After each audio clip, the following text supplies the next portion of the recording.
Latest எபிசோடுகளை விளம்பரங்களே இல்லாமல் காணுங்கள்.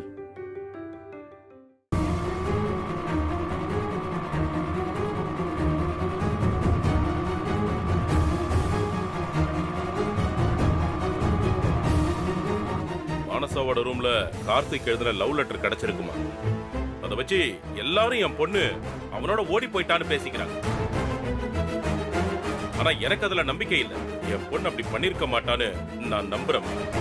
என் நம்பிக்கை சரிதானே? சரி, கையெழுத்து போடுமா. இந்தாங்க.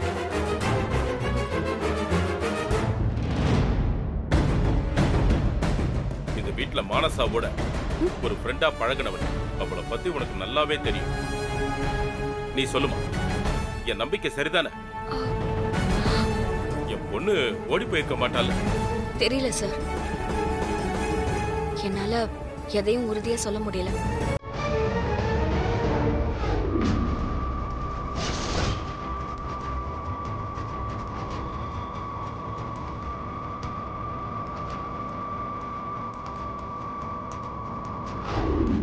வாணி, அங்கிள் சொல்ற மாதிரி இந்த வீட்ல மானசாக்கு ரொம்ப க்ளோஸா இருந்தது நீ மட்டும்தான். கண்டிப்பா அவ உன்கிட்ட ஏதாவது சொல்லிருப்பா. உண்மையை சொல்லு. அவளை காப்பாத்துறதா நினைச்சு ஆண்டிக்கு துரோகம் பண்ணாத.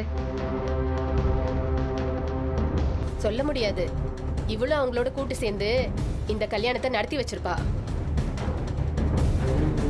ஏய், மரியாதையா உண்மை சொல்லு. எங்க அவ? ஆண்டி, என்ன பேசுறீங்க? வாணி எங்க கண்ணு முன்னாடி தான் மனசாவை தேடிட்டு இருந்தா. அப்படி இருக்கும்போது அவ மேல பழி போட்டா என்ன அர்த்தம்? இவ ஒரு வேலைக்காரி தானே சஞ்சய். இவளுக்காக நீங்க இவ்வளவு துடிக்க வேணாம். ஓடி போனது உங்க தங்கச்சி. இந்த நேரத்துல எல்லாரையும் சந்தேகப்பட்டுதான் ஆகணும்.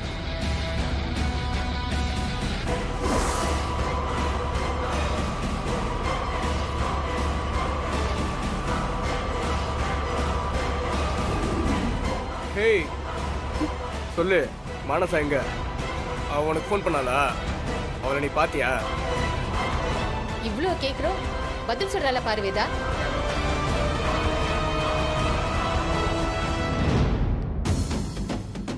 வாணி, நீ பொய் சொல்ல மாட்டேன்னு நான் நம்புறேன். உண்மையை சொல்லு. உனக்கு மானசாவை பத்தி ஏதாவது தெரியுமா? அவளும் அந்த கார்த்திக்கும் இப்ப எங்க இருக்காங்க? ஒரு அம்மாவா நான் துடிச்சு போயிருக்கேன். உனக்கு ஏதாவது விஷயம் தெரிஞ்சா சொல்லு.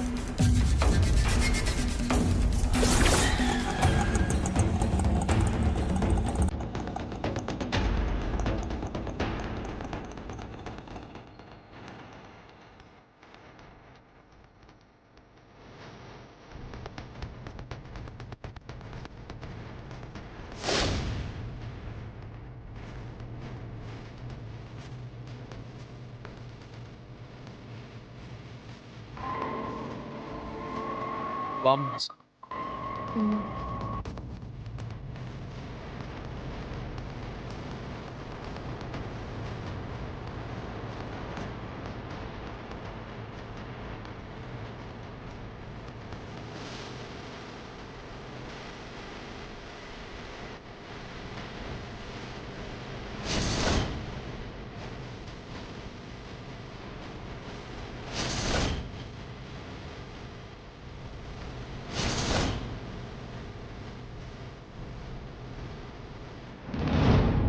அம்மா,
இதுக்காக நான் உன்னை இந்த வீட்டுல வேலை சேர்த்து விட்டேன். 20 வருஷமா நான் சம்பாரிச்ச நல்ல பேரை ஒரே நாள்ல இப்படி குழி தோண்டி போச்சுட்டேடா. ஏன்டா இப்படி பண்ண? சொல்றா, ஏன்டா இப்படி பண்ண? சொல்றா, சொல்லு. மாமா, நான் பண்ணது பெரிய தப்பு தான். அதுக்காக நீங்க எல்லாரும் என்ன தண்டனை கொடுத்தாலும் நான் ஏத்துக்கிறேன். அதுக்கு முன்னாடி ஒரு நிமிஷம் நான் சொல்றது கேளுங்க. சஞ்சய் என்னடா பேச போற? அண்ணா டேய், அண்ணா அண்ணா வேண்டாம் அண்ணா. எவ்வளவு நம்புற? ஏடா, உன்னை வீட்டுக்குள்ள விட்டதுக்கு இப்படி ஒரு துரோகத்தை பண்ணிருக்கியடா. அண்ணா அண்ணா குடும்ப மானத்தையே வாங்கிட்டியடா. அண்ணா அண்ணா வேண்டாம் அண்ணா. கூடாது சஞ்சய். தங்கச்சி இப்படி பண்ணிருக்க மாட்டான். அவ மனசை கலைச்சு இவன் தான் கூட்டிட்டு போயிருப்பான். அண்ணா அவரை ஒண்ணும் பண்ணிடாதீங்கண்ணா. அவரை விட்டுருங்கண்ணா. இந்த கடைசி நிமிஷம் வரைக்கும் என் பொண்ணு தப்பு பண்ணிருக்க மாட்டான் நம்பிக்கிட்டு இருந்தேன். அப்பா என் நம்பிக்கையை அழிச்சிட்டியம்மா. உன்னால எப்படிமா இதை செய்ய முடிஞ்சது?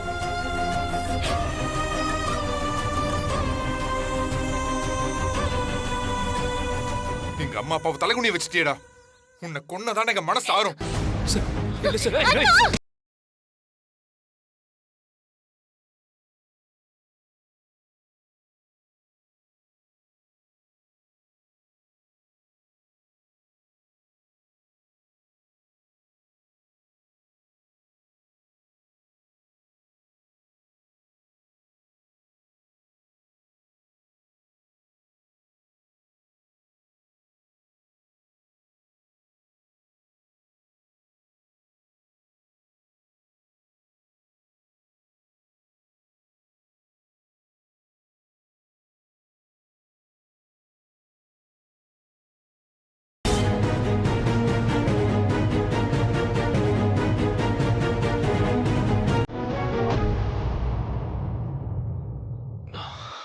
அடிபட்டிருக்கா? இல்ல மனசா, பெருசா ஒண்ணும் இல்ல. லேசான காயம் தான். என்னால தானே நீ இவ்ளோ கஷ்டப்படுற.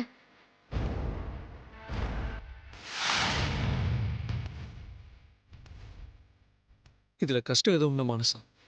இந்த காயம் ஈஸியா ஆறிடும். ஆனா அவங்க மனசுல இருக்கிற வலி ரொம்ப பெருசு. உன் அண்ணனுங்க இடத்துல யார் இருந்தாலும் இப்படிதான் கோவப்படுவாங்க. அவங்க மேல எந்த தப்பும் இல்லை மனசா.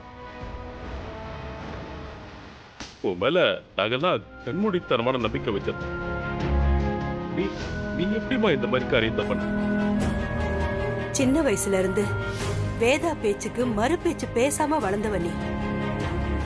எப்படி மானசா உன்னால இப்படி செய்ய முடிஞ்சது? உன்னை கேட்டுதானமா நாங்க கல்யாணம் ஏற்பாடு பண்ணோம். நீ கடைசி வரைக்கும் இந்த கல்யாணத்துல உனக்கு சம்மதம் தானே சொன்ன. அப்புறம் எப்படிமா?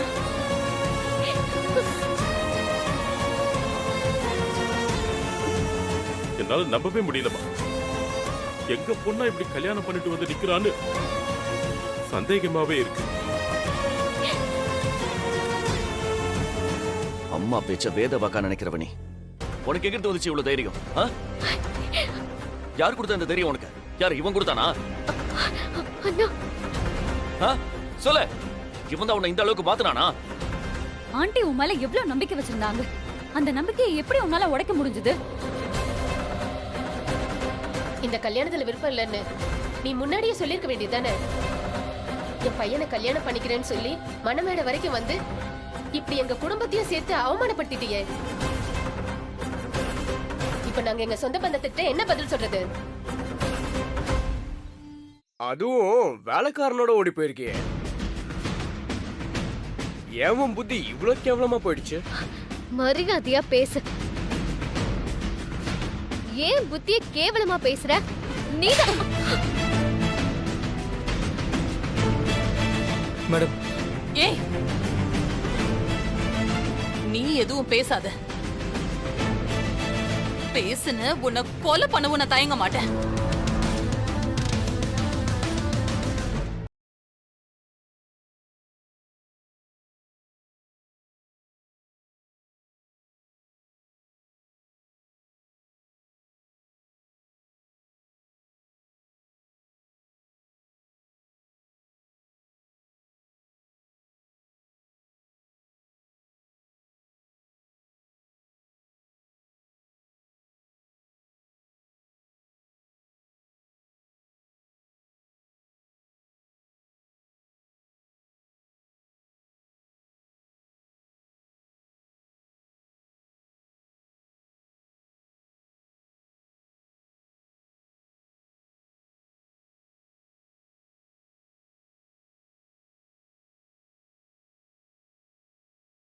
பார்த்து பார்த்து செஞ்சவங்க நாங்க. எங்களை மீறி இவனை கல்யாணம் பண்ணிக்கிட்டு வந்து நிக்கிறியே. உன்னை பெத்து வளர்த்த எங்களுக்கு இதானா நீ செய்யற மரியாதை? பல வருஷமா சேர்த்து வச்சிருந்த என்னோட புகழ் பேரு எல்லாத்துலயும் ஒரே நொடியில சேர்த்த மாதிரி இறைச்சிட்டியேடி. உன்னை என் பொண்ணுன்னு சொல்லிக்கவே எனக்கு அசிங்கமா இருக்கு. வேதா, அழாத வேதா. இந்த சொசைட்டில நான் எவ்வளவு பெரிய ஆளா வேணா இருக்கலாம், என்கிட்ட எவ்வளவு வேணா பணம் சொத்து எல்லாமே இருக்கலாம், அதுல எல்லாம் எனக்கு பெருமையே இல்லக்கா. என் பசங்க 3 பேரோட அம்மான்னு சொல்லிக்கிறது தான் நான் பெருமையா நினைச்சேன்.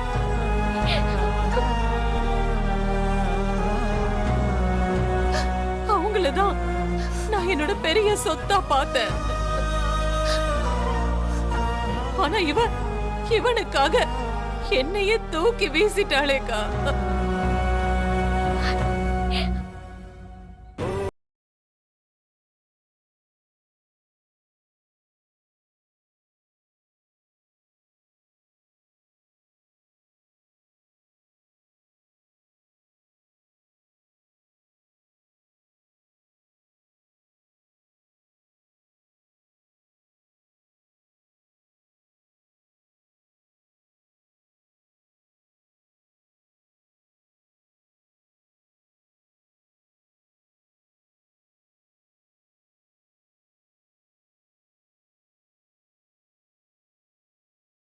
அதை விட்டுட்டு ஏமா இப்படி பண்ண? அமெரிக்கால பிசினஸ் பண்ற மாப்பிள்ளை எனக்கு பிடிக்கல. நம்ம வீட்டுல மாச சம்பளத்துக்கு வேலை செய்யற இந்த வேலைக்காரனை தான் கல்யாணம் பண்ணிக்க போறேன்னு உங்க பொண்ணு சொல்லியிருந்தா நீங்க ஏத்துக்கிட்டு இருந்திருப்பீங்களா அங்கிள்?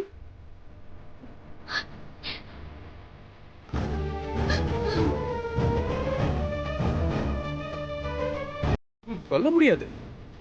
படிக்காத ஒரு பொண்ணையே உங்க பையனுக்கு கட்டி வைக்கணும்னு நினைக்கிற நீங்க அதை அக்செப்ட் பண்ணி இருந்திருக்கலாம். ஆனா ஆண்டி அதை ஏத்துப்பாங்களா? அதான் பிளான் பண்ணி கல்யாணத்தன்னைக்கு அவன் கூட ஓடி போயிருக்கா. எல்லாம் முடிஞ்சிருச்சு அங்கிள். இனி நீங்க என்ன பேசினாலும் அவ கழுத்துல ஏறின தாலி கீழே இறங்காது.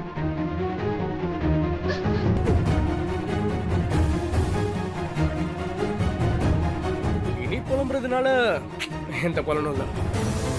போங்க, போய் 2 பேர் நிக்கிறாங்கல்ல, ஆசீர்வாதம் பண்ணுங்க. வாணி, ஓ உள்ள போய் ஆரத்தி தட்டை எடுத்துட்டு வா. ஏன் எல்லாரும் என்ன முறைச்சு பாக்குறீங்க? ஆக்சுவலா இந்த சிச்சுவேஷன்ல ரொம்ப கோவப்பட வேண்டிய ஆளு நான் தான். நான் இதை இவ்வளவு ஈஸியா எடுத்துக்கிறேன்னா this is practical. என்ன நம்ப வச்சு ஏமாத்திட்டல அம்மா. இத நான் கனவுல கூட நினைக்கலடி. அம்மா, நான் எதையுமே திட்டம் போட்டு பண்ணலம்மா. ஆனா எனக்கு இதை தவிர வேற வழி தெரியலம்மா. பேசாதடி.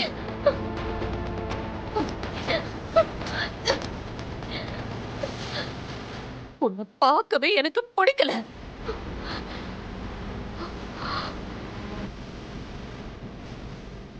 கண்ணு முன்னாடியே நிக்காத, போ இங்க இருந்து. அம்மா, நான் சொல்றத கேளுங்க. நீ இந்த வீட்டு வாசல்ல நிக்கிறதையே நான் பாவமா நினைக்கிறேன். இதுக்கு மேல என்ன அழ வைக்காத. அப்பா, நீங்களாவது என்ன புரிஞ்சுக்கோங்கப்பா. நம்ம குடும்பத்தை அவமானப்படுத்தணும்ன்றது என் நோக்கம் இல்லப்பா. நான் அப்படி பண்ண மாட்டேன்ப்பா.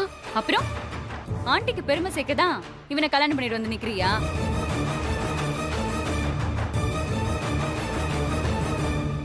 எப்போ நீ என்ன மீறி இப்படி ஒரு கேவலமான முடிவெடுத்தியோ அப்பவே நீ செத்துட்டடி.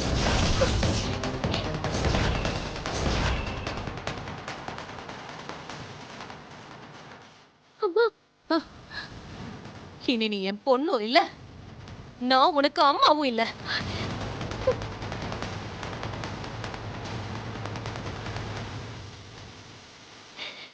மன்னிச்சிருங்கம்மா. அப்பா நீங்களாவது சொல்லுங்கப்பா. அப்பா ப்ளீஸ் பா, நீங்க சொல்லுங்கப்பா. வேதா, இவ தப்பே பண்ணிருந்தாலும் நம்ம பொண்ணு. அவசரப்படாத, பொறுமையா பேசி முடிவு பண்ணிக்கலாம். பேசி என்னங்க முடிவு பண்றது? ஊரை கூட்டி இவன் தான் என் மருமகன்னு எல்லார்கிட்டயும் சொல்லணுமா? இவனை இந்த வீட்டு மாப்பிள்ளையா நான் ஏத்துக்கணுமா? இவ எங்க எப்படி வாழணும்னு நான் கனவு கண்டேன். பார்த்து பார்த்து இவளுக்காக ஒரு வாழ்க்கைய நான் முடிவு பண்ணேன். ஆனா இவ போயும் என்கிட்ட கை நீட்டி சம்பளம் வாங்குற ஒருத்தனோட கைய புடிச்சுக்கிட்டு வந்து நிக்கிறாளே, இவளா என் பொண்ணு? இல்ல, இவ என் பொண்ணே இல்ல. இன்னைக்கு என் பொண்ணு செத்துட்டா. என் பொண்ணு செத்துட்டா. இனிமே எனக்கு சஞ்சய் விஜய்னு 2 பசங்க மட்டும்தான். அம்மா, நான் இவள இந்த இடத்துலயே தலை முழுக போறேன். அம்மா அம்மா ப்ளீஸ்மா.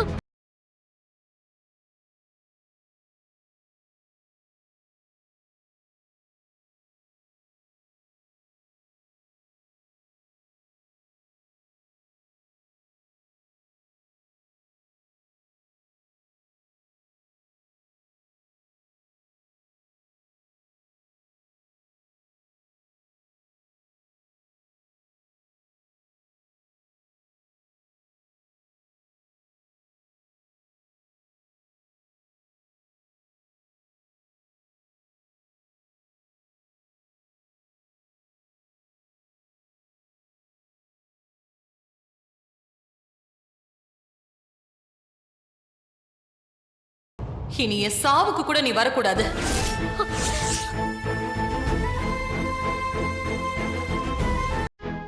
அக்கா, இவ முகத்தை பார்க்கவே எனக்கு பிடிக்கல. இவளை இங்க இருந்து போக சொல்லுங்க.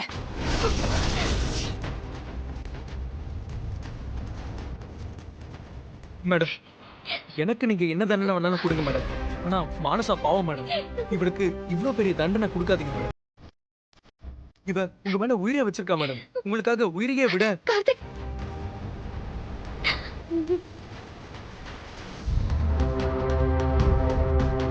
என்னடா டிராமா பண்றியா? நீ இப்படிலாம் பேசினா ஆண்டி மனசு இறங்கி உன்னை ஏத்துப்பாங்கன்னு நினைக்கிறியா? அவங்களுக்கு இருக்க கோவத்துக்கு உன்னை இந்த இடத்துலயே கொன்னு போட்டுருவாங்க. மரியாதையா அங்க இருந்து போயிடு. அவன் போக மாட்டான் பிரீத்தி. இவ்வளோ பெரிய பணக்கார வீட்டு பொண்ண அவன் எதுக்கு கல்யாணம் பண்ணிருக்கான்? சொத்துக்காக தானே. அது கிடைக்காம அவன் எப்படி போவான்? அதையும் மீறி அவங்கள வெறும் கையோட துரத்தி விட்டா கண்டிப்பா வெளியில போய் கேஸ் போட்டு ஆன்டியோட பேரை தானே அசிங்கப்படுத்துவான்.